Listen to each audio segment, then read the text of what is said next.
Montréal, métropole du Canada. Une circulation intense, des gens pressés qui vont et viennent. Montréal est semblable en cela à toutes les grandes villes du monde. Du lundi au vendredi, de 9 h à 5 h, et souvent bien au-delà, une foule bruyante, agitée, se presse dans ses rues.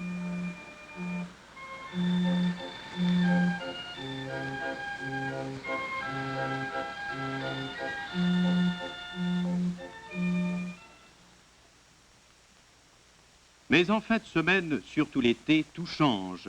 Le square Philippe lui-même, toujours si animé, semble désert. Et des intersections connues pour leurs fréquents embouteillages deviennent subitement paisibles, au point d'évoquer des rues de village.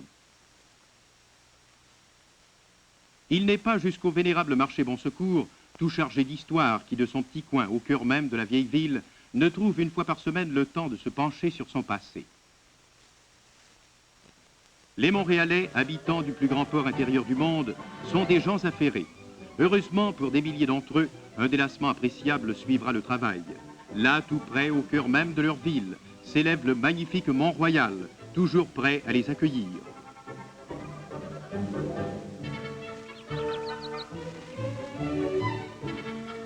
De ce coin est de la montagne, observons la ruée de la fin de semaine. Jeunes et vieux, riches et pauvres, amants de la nature ou fervents des sports de plein air, tous se précipitent vers le côté nord du parc Mont-Royal, où les attend un tramway qui les conduira au cœur même de la montagne.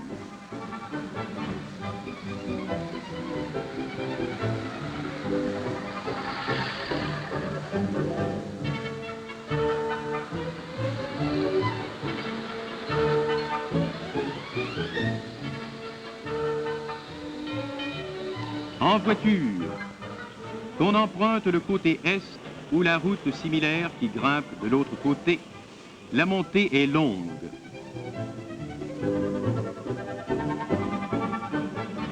Ces rails ne seront bientôt plus qu'un souvenir, alors que les autobus remplaceront le dernier tramway.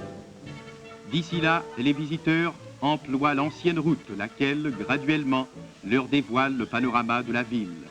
D'abord, Montréal-Est.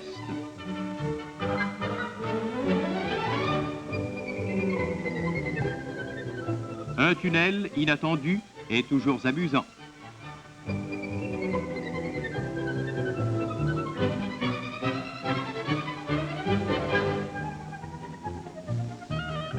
De retour à la lumière, le tram longe un bois où il doit faire bon flâner par les journées chaudes.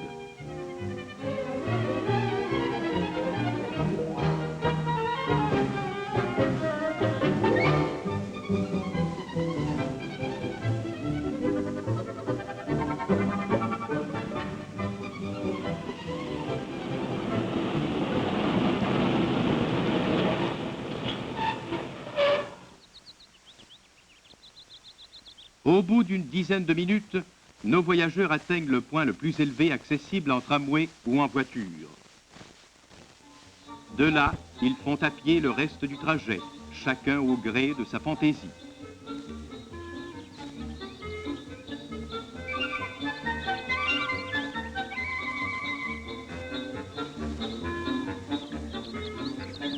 Pour ceux, cependant, qui préfèrent le confort, il y a toujours des calèches au point terminus du tram, à l'intention des touristes et, pourquoi pas, des Montréalais.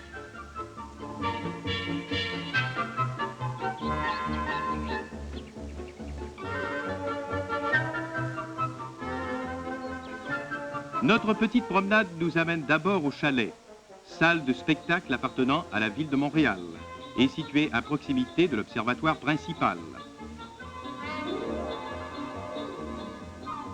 Ici, le conseil municipal reçoit ses hôtes de marque et les visiteurs de passage viennent y chercher un peu de fraîcheur et de repos. Pour les amoureux de la nature, voici des fleurs. Non des fleurs sauvages cependant, car cette partie de la montagne est maintenant très civilisée. En face du chalet, on reconnaît l'observatoire, d'où les visiteurs s'accordent à trouver la vue absolument splendide, car rien de joli ne les laisse indifférents.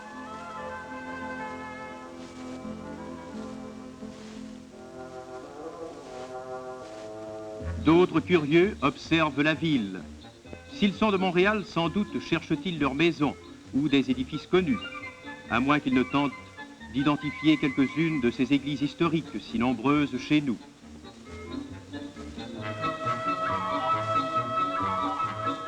Même sans jumelles, l'immeuble Sun Life est assez imposant.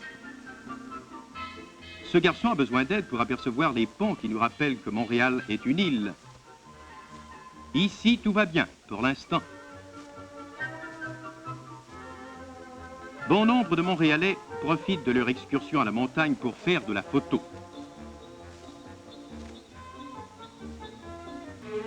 Des spectacles variés s'offrent à nos promeneurs. Par exemple, cette famille montréalaise pour laquelle le Mont-Royal constitue un terrain de pique-nique idéal.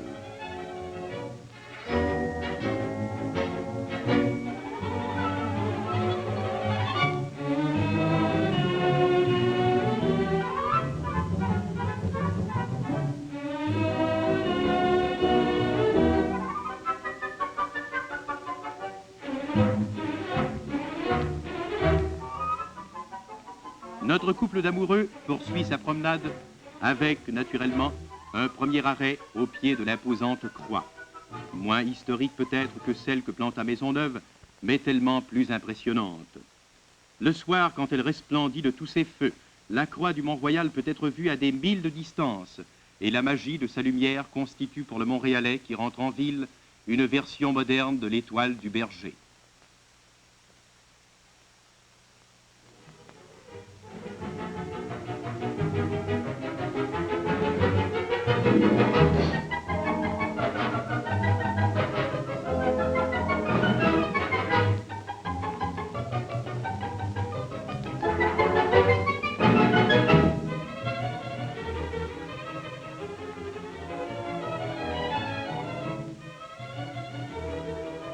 La vue d'une antenne de télévision rompt évidemment le fil de l'histoire.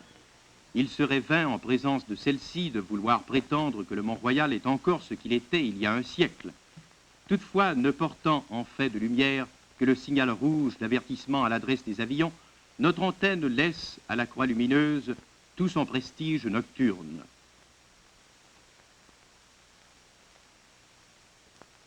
Les Montréalais possèdent sur le Mont-Royal un parc naturel de 480 acres.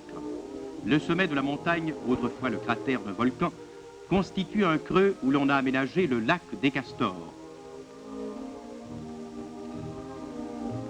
Les artistes affectionnent ce coin paisible où ils rafraîchissent leur source d'inspiration. Quant aux promeneurs, ils y reviennent volontiers, attirés peut-être par l'espoir, toujours déçus, d'en voir un jour sortir un véritable castor.